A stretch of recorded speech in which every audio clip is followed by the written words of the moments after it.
What it is, everybody, your boy Sam on them, you know what I'm saying? Alright, I did this video last night, and I didn't know, again, my mic wasn't working. Somehow, I was messing with some features, like this right here. Check this out. Check that out. Yes, sir. So I am learning some new stuff, and when I messed with all these features, to swap and change it all up, somehow my mic went to default mode, and so therefore it wasn't connected. So I did a whole video last night and it didn't work. But, well, I had no audio. The audio to this played just fine. But let's get into this. So this is, if you already read the title, Coffeezilla's investigation to Logan Paul and the scam that he did with CryptoZoo. This is the second installment of it. I already watched it last night, reacting to it. So, for the most part, I'm going to let it play through. I got some stuff to talk about at the end, if I remember. And then, yeah. So, let's get into this right here, you know what I'm saying? I'm going to go ahead and switch to that one right there. And let's get into this right here. For the last 6 months, I've been working on my own NFT project. CryptoZoo.co. It's a really fun game that makes you money. I lost around $50,000 in CryptoZoo. I lost $40,000. $500,000 Australian. I'm telling you, it's just a picture. There's nothing I can do with it. Wait, you can't even hatch? No. We had a f***ing issue with CryptoZoo, where our lead developer took the code that he made, fled to Switzerland, and like held it hostage for $1 million. See how he said actually fled to Switzerland just makes it sound even more like, oh, he actually did this. Like, it makes it seem like he's really embellishing it a little bit to make it seem more massive than what it is. Literally never gave me anything. I just noticed that. Eddie promised me, 5% tokens and $1 million. He never paid me. Wait a second. Who's Eddie? I thought that all of this was Logan Paul. What's this random guy doing in Logan Paul's project? And who is he? Who is Eddie Ibanez?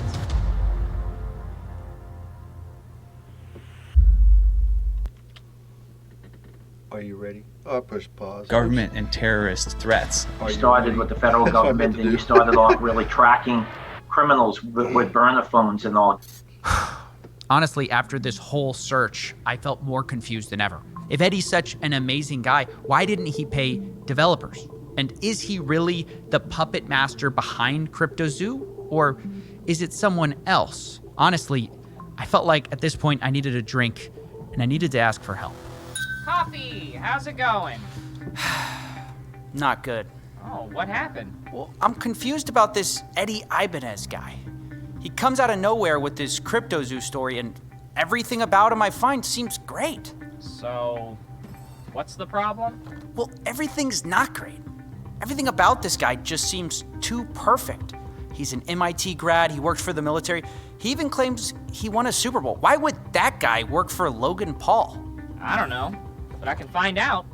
You said his name is Eddie Ibanez? I think he goes by Eduardo technically, but wait, what are you doing? I'm going to say this. This dude, I didn't ever see him until the first video about Logan Paul. You know what I mean? It came across my feed. I'm like, Logan Paul scam. Like, I knew nothing. You know, I don't know. The only Paul I know about the most is Jake, because of his boxing. I know that Jake was on the Disney Channel and stuff like that. I know that, my kids used to watch his YouTube channel and stuff because he's doing wild and crazy things. That's how I knew. I didn't know about Logan Paul until the whole Japanese forest thing. That's when I learned about Logan Paul a little bit, but I haven't kept up. I know he does that podcast and things like that. I've watched a couple, with like the one with Mike Tyson on it, not the full, just clips. But this dude right here, man, he digs in. He does investigation. Like, I would never have the time to do something like this. Like, dang, like he goes extensive and deep. How do you get these phone numbers? You know what I mean? Yeah, okay. I'm just looking around. And done. Well, what'd you find? Few red flags, couple of misdemeanors. Ooh, few court cases. I'll send him over. He got sued by his landlord for not paying rent, sued by his credit card company for not paying his bill. You can skip that stuff. I just need whatever's relevant to CryptoZoo. Well, that's basically it. Other than... hold on. No, wait, I did find something. Look at this.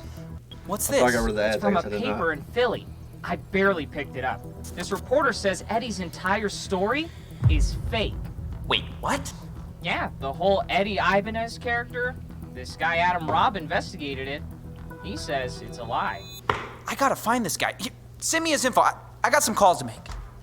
Coffee. That's right, ladies. He would make a good congressman or senator. Eddie Ibanez would. Just saying. Okay. And gentlemen, we met up with Adam Robb, the reporter who's been investigating Eddie Ibanez for a while now. And I wanted to know, what did Adam think of him when they first met? I wasn't quite sure what to make of him. Based on what I knew about him, he was a MIT grad who went on to work for the CIA and the Defense Department, and I didn't want to waste his time.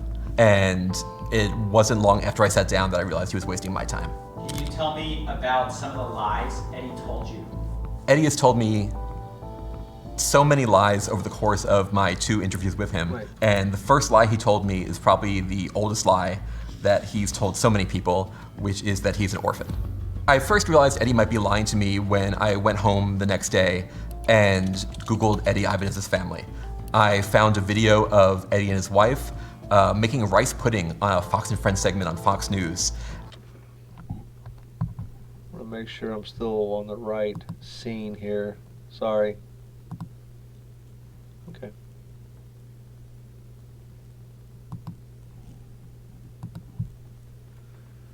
Continue. And Eddie's wife, Jackie, explained that she learned the recipe from Eddie's mother. So in that picture, you've got Jackie Ibanez. You know her, along with her husband, Eddie, and her 2 little girls. You love rice pudding. Why is this a family recipe? Okay, so Eddie's mom made this rice pudding once. Wait, Eddie's mom? I thought Eddie was an orphan. Well, it turns out the only problem with that is that not only does his mom exist, she's alive and in his life. And it turns out it wasn't just Adam that heard this story either. He told it a lot. Did you ever meet his mother or his parents? I did meet his mother. Did he ever tell you he was an orphan? Yes. How did he square that with you? So that's why I'm so confused. He told me he was an orphan and all this stuff, but then I meet his mom. He told me he was an orphan, and then I met his mother. So I questioned this last night too, that maybe some people have a bad relationship with their parents. You know what I mean? I'm an orphan, blah blah blah. I have friends who would say that stuff about their parents, even though they didn't have a bad relationship with their parents, just jokingly. But he lies so much. It's like he lied to her to make her feel bad for him. You know, I mean, he's a narcissist. I mean, the whole spiel. He's a narcissist all the way. You know what I mean? He's a pathological liar for sure already. To lie about being an orphan to his girlfriend or girl he just met, whatever, at the time, is to make her feel sorry for him. Sad, really. Is quite the string of words. But as insane as these lies are, let's be real, it doesn't explain why CryptoZoo failed. But the next lies kind of do, because part of Eddie's story is also that he went to MIT, where he was recruited to the CIA. And it's part of why he was so attractive as a lead developer, all the wild experiences that he had had. But it's just not true. I emailed the MIT registrar's office and I asked if Eddie Ibanez attended the school, and they confirmed in absolute terms that he never attended MIT. That's right, the whole orphan to MIT origin story, it wasn't true. And Eddie's whole backstory from here kind of falls apart as well. How could he have been recruited to a government agency out of MIT if he never went to MIT? If this is all seeming crazy to you, you might ask yourself, who would believe all this? And this is where Eddie shines. He kind of had a gift for getting people to believe in the lies he told, especially super rich and powerful people for some reason. Like take for instance, this story, him winning the Super Bowl for the Philadelphia Eagles. He managed to convince the owner of the New York Yankees that it was true, Barry Klarberg, who completely bought into it without question and told the same story later in a college seminar. let's convert right into the work that you did for the Philadelphia Eagles, which led to a Super Bowl championship, led to you getting a Super Bowl ring. Yep. Tell us exactly what your job was to do for them and how it worked out. No, sure thing. So first off, they said like, we don't know where to put you, but and then the sports science guy was the one guy. He's like, hey, I got some data. I'm interested. So so we took in his data, and then we found out that these players, what happens is it's like a player as they run around, they get at certain fatigue levels. So if you ever played Street Fighter, the video game, there's like a red bar at the top, and every time you get hit, that red bar goes down until you die, KO, right? So then we're trying to figure out kind of what that is for a player, and on an injury level, right? There's an injury bar that gets knocked down and that gets KO'd. This is insane. He convinced an owner of the Yankees that he won a Super Bowl by turning sports athletes into Street Fighter characters. And of course, none of it's true. The Philadelphia Eagles responded to a fact check saying he never worked for their player analysis team. Not only that, the Eagles also said that Eddie did try to do an in-person presentation in March of 2018, but that was already a month after the Eagles had already won the Super Bowl. And also they didn't hire him because of course not. Meaning there's no way this story is true. And yet he's convinced people at the highest levels of sports that it is. And this is where we get back to CryptoZoo, of course, because it's how he got involved with that project. Remember Jeff Levin, Logan's manager, who we spoke to last time? Well, he also spoke to Adam Robb. And when he told him the reasons he liked Eddie, they sounded very familiar. I'm just saying, I wish I could bullshit my way through life and it work. I don't have it in me. I'm not that person to, for one, I'm not much of a liar. To lie so much, to gain, to me is just, I don't know, I have more integrity than that, so I just couldn't do it. But it's amazing how some people can just do it, and it works. I'm always blown away by this, like, how did this person get where he's at? And they're usually not that smart, but somehow they climb the ladder and they make it. I'm always blown away by it, like, wow, I just can't do that. I guess I'm just a good worker ant, I guess. I don't know. All right, let's get it.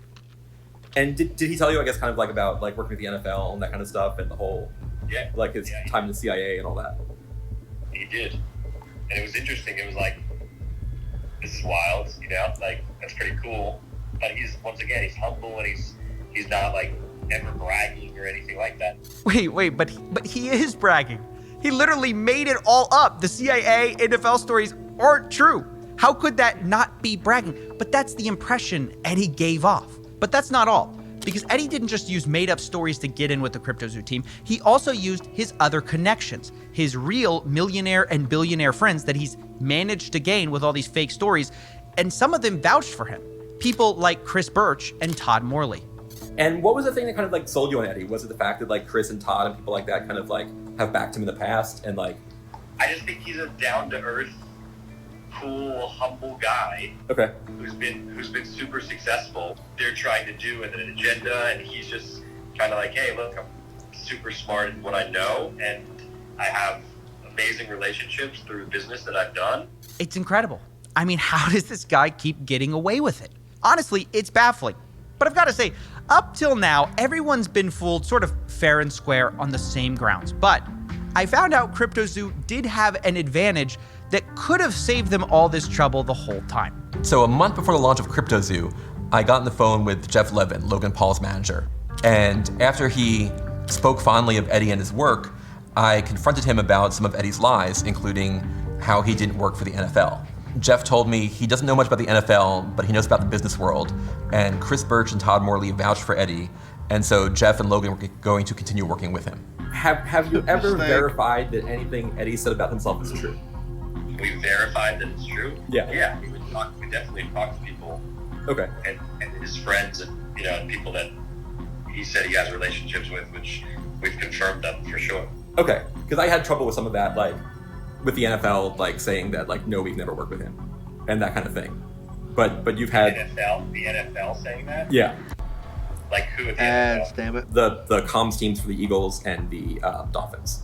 And then the people specifically that he named that he said he worked with. Got it. I don't know necessarily the football stuff. Okay. I don't have relationships in the football world. Sure. But in the business world, we've definitely, talked to multiple people. Like Todd and Chris, and they backed him. Correct. Wait a second. This means at minimum, Jeff knew about Eddie's background beforehand, or part of it, and still decided to go with him. This is just unbelievable, willful stupidity. And since Jeff is Logan's manager, I assume him and the team should have known about this as well. But still, they went forward with it even though they knew this stuff before launch. Now, I started to reach out for comment about this because obviously this is a huge deal. But when I did, I got a call from somebody new. Someone with a different perspective that I hadn't heard from before.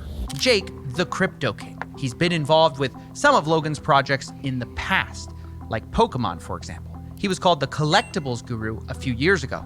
Nowadays, he goes by Crypto King, and he's an advisor for the Crypto Zoo project. So let's add him to the conspiracy board.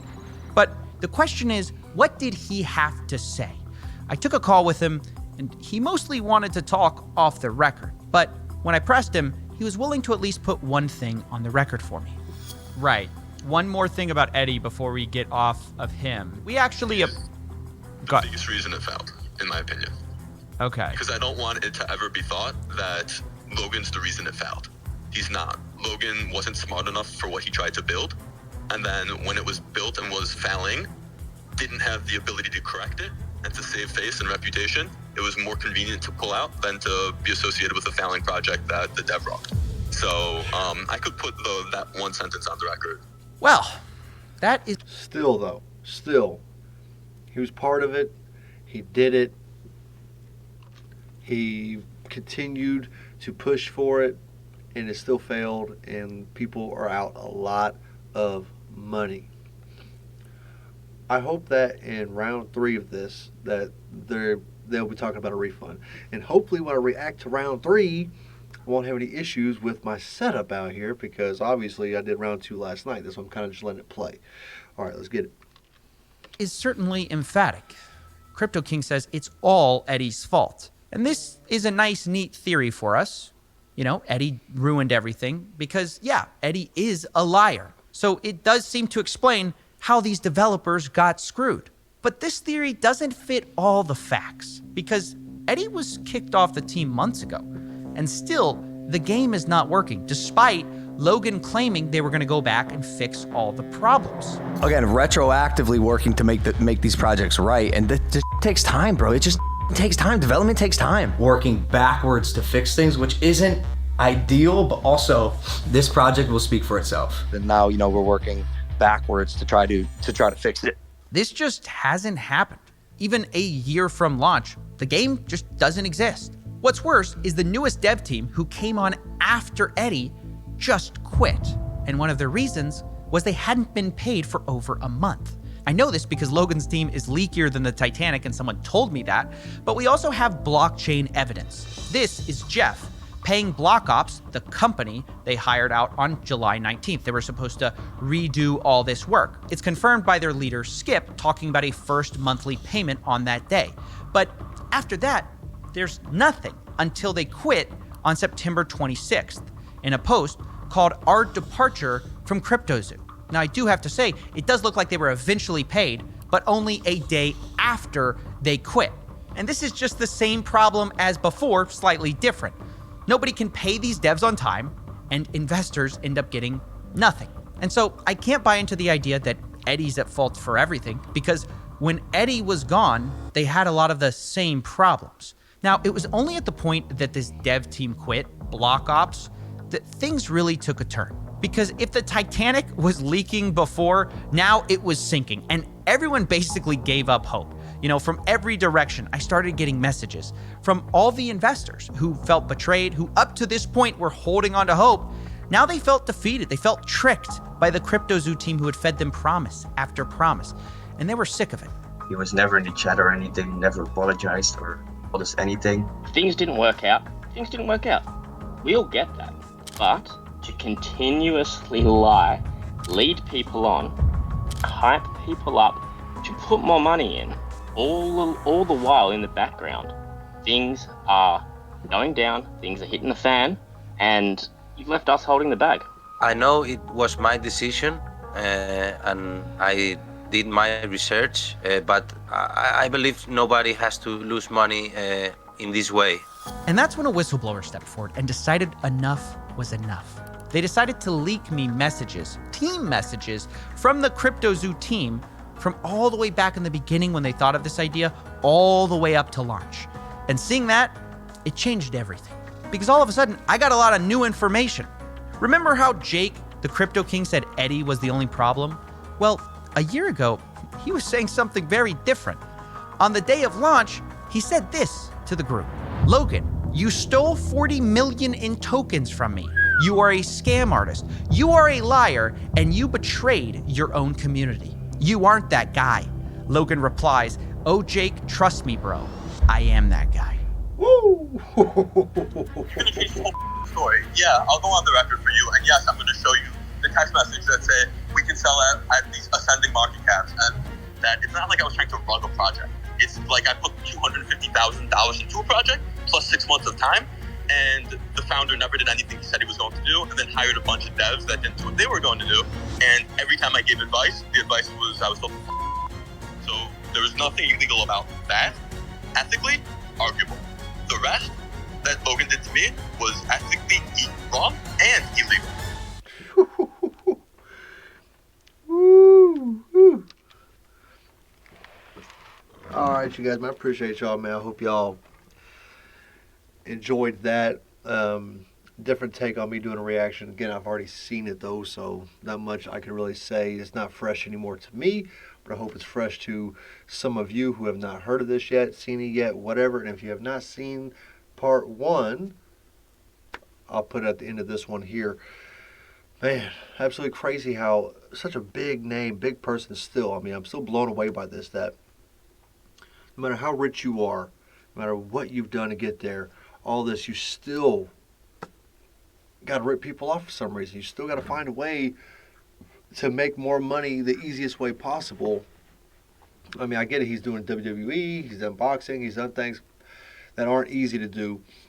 But the thing is, why rip people off when you already got everything in this world that 90% of people would love and would probably do better with, and probably take care of more people, and probably help more people out with, including myself. You know, this year is going to be my year. I'm calling it out right now. You know what I'm saying? I'm going to grind on here. I'm going to do things. I got big video ideas. I got crazy stuff I want to do, and to progress and grow, and not just for myself, for my family, and for others as well too. So I don't want to be a Logan Paul. I don't want to be a Jake. I don't want to be any of them dudes who just take advantage and that's it. You know what I mean? Scary, sad, but we'll see what part 3 brings, because it may just have another twist. It may have another twist. Maybe what he said was, trust me, I am that guy, bro. Maybe that was out of context on purpose to build that suspense. We will find out, because it seems like Coffeezilla is really good at doing videos. Amazing job with the editing and everything. Real quick though, before I go, I did create a post. I know a lot of you didn't see it. I don't know who sees it. I only know if a like and stuff gets on it. But I brought up the idea that I want to make an album. I've always wanted to make an album, and I figured I could do a 10-song album using copyright-free music from the YouTube library.